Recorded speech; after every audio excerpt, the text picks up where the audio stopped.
Simulated here. Welcome back to my channel, or welcome to my channel if you are new here. Today we're going ahead and doing a Reno Battle video for the month of April. I believe this is the second one for 2021, so just going ahead and speed building it up. In this video, we had to go ahead and renovate this living room for a family. Let me pull up the description. Essentially, what had happened was they had an accident occur in their living room and they needed us to come along and help them not only renovate it but also restore it and get things back to working order, plus some, not just the repairs but also a renovation. So, living room renovation. A car has crashed into this living room, causing the owners a lot of grief. They tried to fix it themselves, but ended up adding more cracks and holes and creating a huge mess. They've asked for our help in putting everything together. They need us to get a tow truck and get the car out of the way, clean up the debris and cones, and repair the wall. The front door leads into the living room, so add a door back and create a front yard path. All the furniture and clutter items have to be used that are behind the cones. We can change the colors of them, and we can add more furniture if we want to. We can change the wallpaper, windows, and flooring, but of course we have to patch up the holes in the wall first.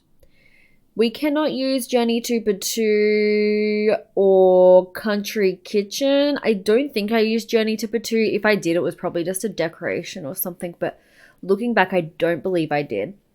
And I don't own any of the kits still, so did not use them. It is due on the 17th of the 4th at 12 p.m. EST, and then there'll be a Twitch tour the same day at 2 p.m. EST, so just 2 hours after this video goes live, there will be a stream over on Havana's Twitch channel. All that information will be linked down below, so go ahead and join live if you can. The gallery hashtag is LV1Reno. R-E-N-O.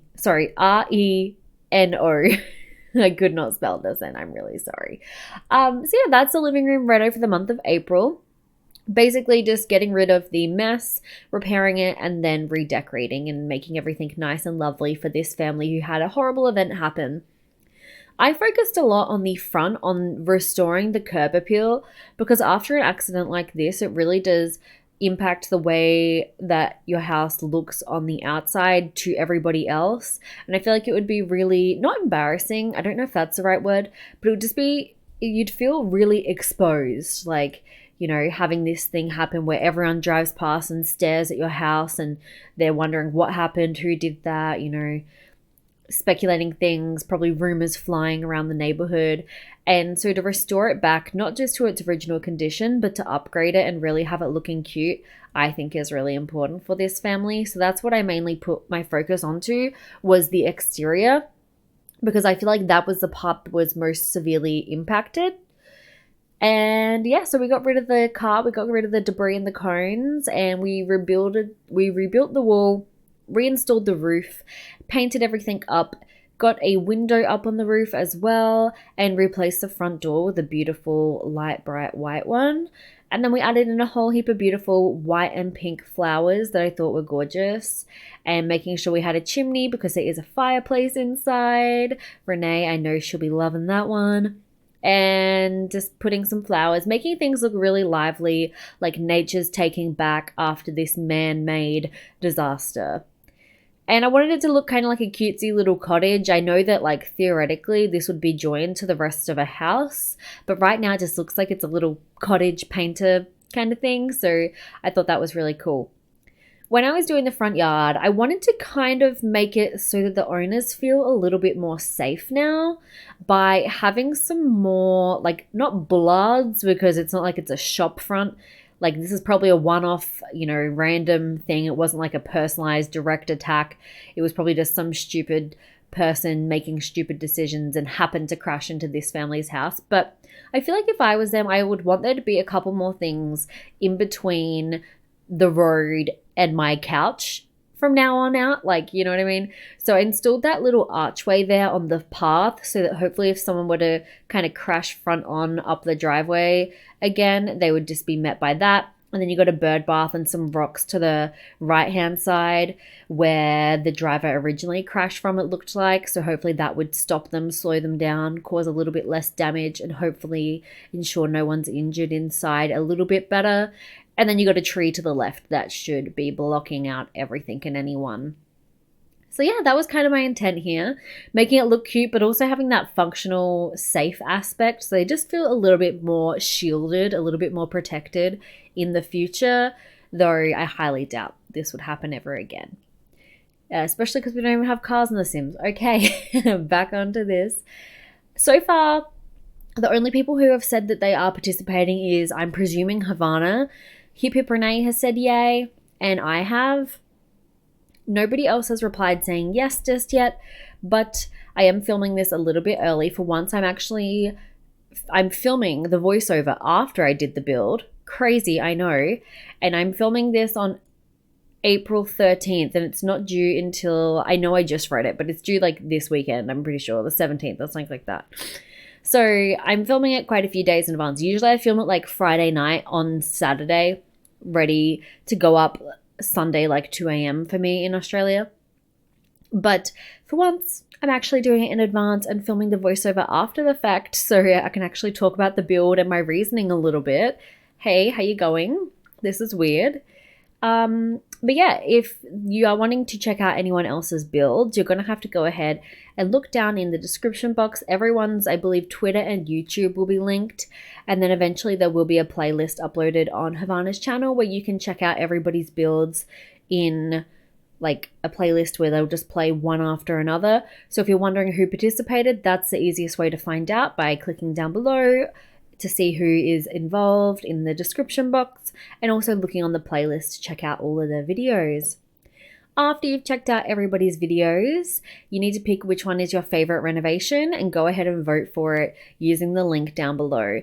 Voting usually closes a couple days to a week, I believe, after the Renovation Battles air, and then about a week later the winner gets announced. So go ahead and vote for your favorite one down below. If that happens to be me, I'll graciously accept your vote. Thank you very much. Still am yet to win a renovation battle, so that's going to be something that is a big goal and aspiration of mine. So if you could help me do that, that would be amazing. Wouldn't complain. Would actually be really happy. Anyway, basically on the inside, I went with kind of like a dark wood with a light theme going on in the furnishings, and then the accent color I chose to sort of make things pop here and there was blue. I feel like it's a really calming place, a really relaxing place. Based on the exterior little backyard area that Havana had set up, it looked like they're kind of into the color blue and into flowers and gardening and some creative things. So I decided to go ahead and make sure they had a little painter's corner, that they had a couple of seating areas so they could sit by the fire when it's cold in the wintertime, and then they could sit and watch TV under the fan on the other side in the summer. And then they've got a little chessboard to have fun and play games with their friends and whatnot. And yeah, I thought this would be a really cute little like shack. You could probably just build off of somewhere, like just a little bathroom and bedroom, and maybe add in a little kitchen. And this would be the beautiful, like perfect, most beautiful little cottage.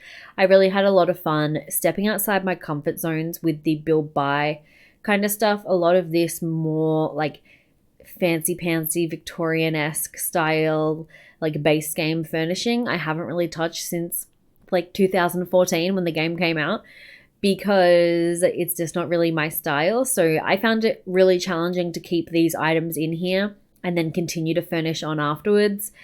So that was a lot of fun, getting to do something that wasn't quite normally me. But yeah, just adding in some accent walls with the stone that is on the outside coming inside, imagining that maybe, you know, because there was some damages, maybe some of the walls were like exposed, so we restored them and used that beautiful feature to our advantage where the cracks in the wall were, rather than going ahead and completely remodeling it. But yeah, I think it turned out really super duper cute. Like I said, you could totally flesh this out into a full build and it should be a really beautiful like cottagey home. I can just imagine a little old couple living here. I don't know why. That's just what made me think of this. And also, I'm really sorry if the camera is moving around jerkily and weirdly more than normal. I have played almost 24 hours of the Tenets. I got it less than a week ago. So I've invested quite a lot of time into it, and I am getting extremely used to that camera. When I first started playing that game, I was like, oh, this camera is yucky. I hate it. These controls are bad. And I like rerouted some of them to be more similar to The Sims where I could. But then I stepped back into The Sims today and literally I didn't know what to do with my hands. Like how do I move the camera? What's going on? It was confusing. So sorry about that if it looks a little bit awkward here and there and a bit janky, but that's just life. And also when I'm raising items up and down, you will notice there's a bit of like strobing effect going on. I'm about to put something on the bookshelf, so just be aware of that. But that's because that's the key to turn my reshade on and off, and I can't change it. Yep, there we go. Just a little bit of reshade on, reshade off for you real quick. But yeah, that brings me to the end of the build. If you want to vote for me, go ahead and click that link down below. Make sure you check out the playlist to see everyone's videos, and go ahead and give this video a thumbs up if you're liking the renovation battles this year. We're into some screenshots now. I think this house looks so beautiful afterwards. I mean, it'd be kind of hard to make it look worse after what it had been through, but I think that the owners, the family who lives in this little home, will be more than happy to see their living room and front of their home transformed by all of the lovely renovators. Until next time, I hope you have a very snazzy day, and I'll see you all soon. Bye guys!